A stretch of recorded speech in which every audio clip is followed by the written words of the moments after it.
bohong. Aku hanya memikirkan satu peraturan penting. Kenapa kau lakukan hari ini kalau kau bisa melakukannya besok? Few moments later.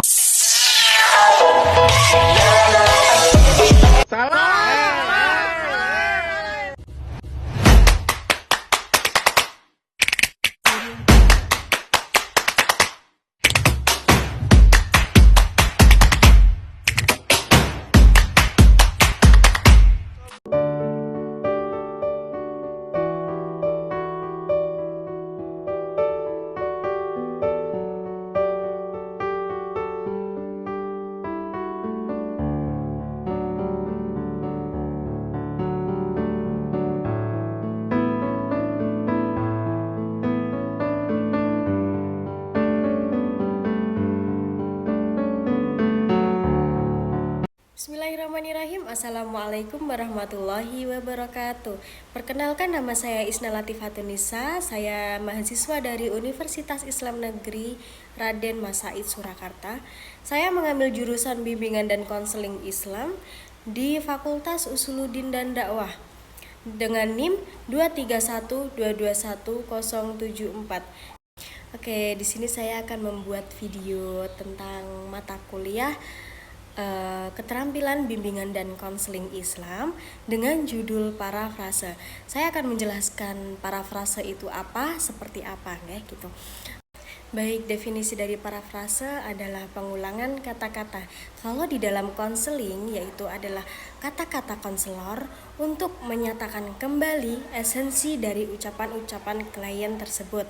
Dalam kata lain, konselor perlu menyatakan atau mengonfirmasi kembali bahwa apa yang ditangkap sesuai dengan apa yang dirasakan oleh klien tersebut, dengan tujuan agar klien memperoleh umpan balik bahwa konselor menangkap atau mendengarkan sesuai dengan apa yang diungkapkan oleh klien tersebut. Baik, itu penjelasan sedikit dari saya tentang materi saya, yaitu parafrase. Sedikit penjelasan dari parafrase dan tujuan parafrase tersebut.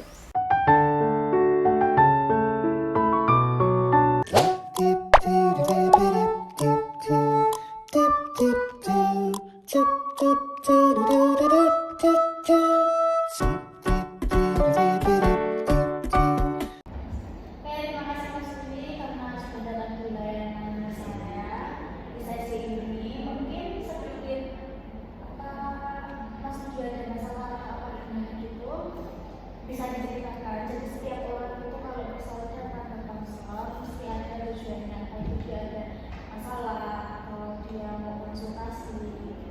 Misal mau konsultasi yang mengumpulkan misalnya ada masalah, dia mau diceritakan dulu masalahnya. Oke, sebelumnya bisa perkenalkan dulu. Baik Mbak, kenalkan saya Edi Mahendra. Saya di Kebun Jati, Kecamatan Kebun Jati, Kabupaten Purwodadi, Jawa Tengah. Saya ingin sedikit cerita di yang saya ini kan anak terakhir. Nah, jadi kayak di keluarga saya ini kayak anak terakhir itu tidak dibilang drama. Maksudnya gini, setiap kayak dia ingin apa yang dia inginkan, apa yang dia ingin maksudnya ingin kayak dia keinginannya ini tidak bisa terpenuhi. Soalnya gini, orang tua itu lebih berpihak pada anak pertama. Itu maksudnya apa itu saya tidak tahu. Padahal orang tua itu setiap ingin kemana, mau kemana saya anterin, terus inginnya kemana saya turutin. Nah, kalau anak pertama itu kayak dimanja-manja, sedangkan anaknya lain itu kayak berat Jawa itu kayak disepelekan kayak gitu. Terus itu ya seperti itu kayak lama-kelamaan juga di hati nggak enak. Saya semakin dewasa, semakin berpikir bahwasanya kalau saya diginiin terus, padahal anak laki-laki itu kan kayak cowok Jawa nih, pikul dulu mendung Jawa. Nah, ibaratnya sing mikir wong tuane iku mesti anak laki-lakinya. Saya berpikir sampai seperti itu. Ya makin ini makin di sini ya nggak ada perubahan seperti itu dan maksudnya saya inginkan apa Pak Suka ingin meminta saran maupun solusi seperti apa dan seperti apa gitu dan biar kayak pikiran saya terbuka biar makin fresh ke depannya makin seperti apa. Saya meminta saran kepada Mbak Isma seperti apa bagaimana.